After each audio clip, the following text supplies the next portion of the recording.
Nah, kalau dulu oligarkinya itu sentralistik ya di Soeharto, kira-kira di era reformasi itu terfragmentasi menjadi banyak kelompok gitu, dan kemudian mereka untuk mengamankan kepentingan kapitalnya, kepentingan korporasinya, kepentingan ekonominya, mereka menguasai ataupun mengintervensi partai politik menggunakan sumber daya yang mereka miliki. Apa salah satu sumber daya yang mereka miliki untuk mengintervensi politik atau partai politik itu adalah uang. Benar. Ya kan, makanya biaya politik di Indonesia itu sangat mahal.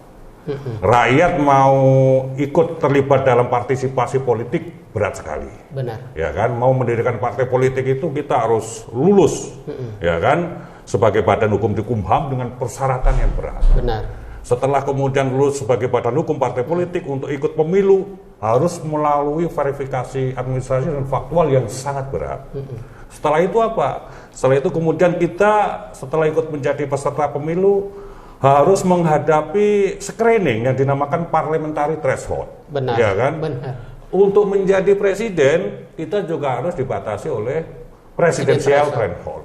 Jadi semua ini adalah skema dari oligarki dalam membaca, ya kan, sistem politik melalui partai politik, melalui lembaga politik untuk mengamankan kepentingan ekonomi mereka, kepentingan kapital mereka, gitu loh.